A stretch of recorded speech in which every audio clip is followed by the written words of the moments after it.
인터넷이나 여러 군데에서 쏟아져 나오는 수많은 기사들, 특히 치과와 관련된 부분들, 여러분이 글자대로 읽고 계신 게 정말 사실일까? 뉴스 속의 진짜 스토리, 뉴진스 시작합니다.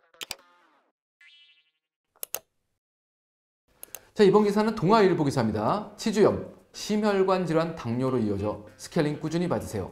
건강한 삶은 건강한 치아로부터. 그 미국 외과의사협회에서도 어느 해인가 이런 얘기를 썼어요. 입안이 건강하지 않으면 전신 건강에 대해서 논할 수가 없다. 이런 얘기를 썼습니다. 의사 선생님들도 중요하다고 말씀을 하고 계신 거죠. 구강 건강과 관련성이 있다. 전신 질환 뭐가 있냐? 당뇨병, 혈관, 류마티스성 관절염, 조산. 특히 구강 건강은 동맥경화, 심근경색, 고혈압. 이거 환자 되게 많죠, 우리나라에. 그렇죠? 상당히 많은 전신질환과 연관성을 가지고 있는데 이 원인이 왜 그러냐면 잇몸에 염증이 있으면 그 잇몸 혈관을 통해서 잇몸에 있는 세균, 그 세균이 만든 염증성 산물 이런 것들이 혈관을 타고 온몸으로 돌아다니게 됩니다. 그러다가 머리에 가면 뭘 만들어요? 뇌졸중이나 치매, 심장에 가면요 심근경색이나 동맥경화 이런 것들을 만드는데 큰 역할을 하고 있다는 겁니다. 이 대학병원 같은 데 있다 보면 여기에 치과병원 건물이 있고 이쪽에는 이제 의과대학병원 건물이 있지 않습니까? 큰 병원들이 두 개가 있는데 이 의대 병원에서 오랫동안 입원하신 분들이 있어요. 이런 분들이 가끔 휠체어를 타거나 아니면 아예 베드에 실려서 오시는 분도 있어요. 그럼 이제 내과 선생님의 요청은 뭐냐면 이를 다 빼달라는 거예요. 왜 빼요? 무언가를 드시긴 하는데 계속 누워서 장기 입원하고 있으니까 누가 닦아주는 사람들도 없고 그러니까 관리가 안 되는 거죠. 차라리 빼는 게 낫겠다. 그래서 싹 다 뺍니다. 그리고 뺀 다음에 잘 꿰매드리죠. 봉합을 해요. 그러면 이 꿰맨 상처가 아물고 난 후부터 건강 상태가 갑자기 좋아지세요. 몸 안으로 쏟아져 들어오던 세균의 입구를 막았기 때문에 그렇습니다. 병상에서 오래 계시다가 돌아가시는 분들은 대부분 다 돌아가시는 병명이 흡인성 폐렴이라는 걸로 돌아가시는 경우가 많습니다. 무슨 얘기냐면 입안에 있었던 지저분한 것들과 세균이 폐로 넘어 들어가서 감염이 일어나서 돌아가실 지경에 이르렀다는 거죠.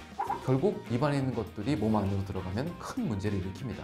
그래서 칫솔질 하시는 게 과장이지만 당뇨병을 고친다, 당뇨병을 줄인다, 당뇨병에 안 걸렸으면 좋겠다, 내가 치매 걸리지 않고 건강하게 살았으면 좋겠다, 이런 것들을 생각하시면서 하나씩 정말로 옛날 말로 신주단지 모시듯이 살살 꼼꼼하게 닦으시는 게 필요합니다.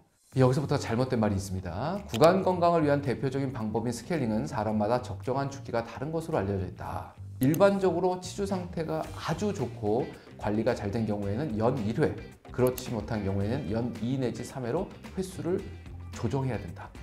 자, 스케일링이라고 얘기하는 거는 보통 우리가 치석 제거 술이라고 표현을 하고 있습니다. 이 치석 제거 술은 치석을 떼어낸다는 겁니다. 치석은 치아 표면에 붙어 있는 이물질입니다. 그런데 이놈은 병원성이 그렇게 낮답니다. 왜냐하면 죽은 거예요. 살아있는 세균이 없어요. 그래서 치석이 생겼다는 것은 그 동안에 잇몸에 염증이 많이 진행됐다라는 결과물이라고 보셔야 됩니다. 그러니까 우리가 목표를 뭘로 잡아야 돼요? 치석이 생기지 않도록 하는 걸 목표로 잡아야 됩니다. 잘 닦으면 치석이 생기지 않을 수 있습니다. 안 생겨야 건강한 겁니다. 그래서 마지막에 뭐라고 써 있으면 매월 1회씩 연 12회 와서 닦아줄 수도 있다라고 돼 있어요. 잘 안 닦아서 잇몸에 염증이 초창기에 생기잖아요.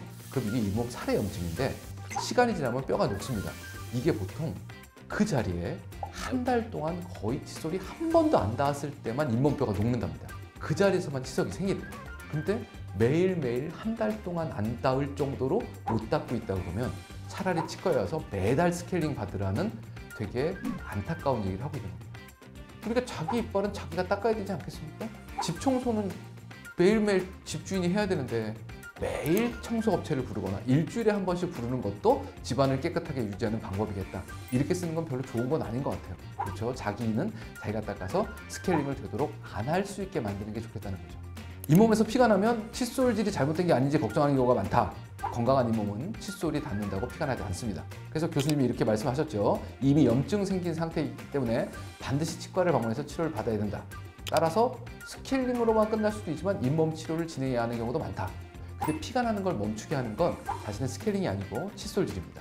칫솔질을 집에서 꼼꼼하고 올바른 방법으로 열심히 하시면 피 나는 건 없앨 수 있어요. 이게 살의 염증인 거죠. 그런데 속에 치석도 있고 저 깊은데도 염증 물질이 있는데 이건 칫솔로 제거가 되지 않으니까 그럼 어떻게 해야 돼요? 치과에서 치석 제거술을 받는 게 좋겠다는 겁니다. 그리고 그 이후에는 어떻게 해요? 다시 그걸 받지 않도록 열심히 해야 되죠. 교수님이 또 뭐라고 그러냐면 임플란트는 정해진 교체 주기가 없지만 관리가 중요하다. 임플란트 관리를 잘하고 부작용을 야기하는 요소가 없으면 말 그대로 평생 쓰는 경우도 있어 전적으로 본인의 관리에 달렸다고 말했다. 자, 이걸 이렇게 한번 읽어보겠습니다. 치아를 잘 관리하고 부작용을 얘기하는 요소들, 즉 식습관을 잘 관리하고 한다 그러면 자신의 치아를 그대로 평생 쓰는 경우도 있다라고 얘기할 수 있는 겁니다. 인공물질도 평생 쓸 수 있는데 자연적으로 만들어준 이 내 자연 치아를 평생 못 쓸 이유는 없는데도 불구하고 우리가 많이 망가뜨리고 살고 있다는 얘기입니다. 칫솔질을 제대로 잘 안 하면 임플란트는 내 치아보다 훨씬 더 빨리 주변부의 뼈가 녹습니다. 그런데 우리는 임플란트를 왜 하게 됐죠? 잇몸 질환. 왜 잇몸 질환이 걸렸죠? 칫솔질이 잘 안 돼서. 오늘 임플란트를 심으셨다면 내가 이 임플란트를 지키고 남은 치아를 온전히 지켜보겠다는 걸로 돈 내고 나오시는 순간부터 칫솔질이 달라지셔야 됩니다. 양치 습관이 달라지지 않으면 임플란트도 망가지고 다음번 임플란트를 또 하시게 될 겁니다. 건강한 구강 상태를 유지하기 위해서는 6개월에 한 번 치과 방문 좋습니다. 가시는 게 좋습니다. 가셔서 무슨 얘기를 듣고 나오셔야 되죠? 어떻게 닦았어요? 아무것도 없네요. 치과 의사보다 더 잘 닦는 것 같아요. 안녕히 가세요. 이렇게 나오셔야 됩니다. 너무 딱딱하거나 질긴 음식과 탄산음료를 줄이고 식습관 개선하셔야 되는 거 맞습니다. 올바른 칫솔질 제가 열심히 얘기 드리고 있습니다. 제가 말씀드린 칫솔질 방법 올소에서 다시 찾아보시기 바랍니다. 치실, 워터픽, 치간 칫솔 등 보조적인 기구의 올바른 사용. 이 중에서 하나 선택한다 그러면 반드시 치간 칫솔을 1등으로 선택하셔야 됩니다. 결국은 스스로 올바른 도구를 잘 사용하시고 올바른 방법으로 식습관을 개선하시고 정기적으로 전문가한테 잘 살고 있는지 점검받으시고 이러면 자연 치아를 평생 쓰실 수 있다는 얘기입니다. 오늘부터 달라지시면 오늘부터 내려가던 잇몸뼈가 그 자리에서 멈춥니다. 오늘부터 칫솔질 바꾸시고 건강하게 사시길 바라겠습니다. 감사합니다. 워터픽은 네, 쓰면 도움이 돼요? 도움은 됩니다. 치실이나 치간 칫솔에 비해서는 의미가 없습니다.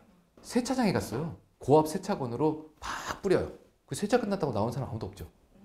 손을 대보면 때국물이 쭉 흐른단 말이에요. 겉에 있는 덩어리들만 떼어내지 붙어있는 막을 하나도 못 건드려서 워터픽은 사실은 세균막 조절 능력이 없어요. 음식물 찌꺼기만 빼는 거니까 이쑤시개입니다. 그래서 워터픽 쓰는 시간에 칫솔질을 한 번 더 하라고 그래요.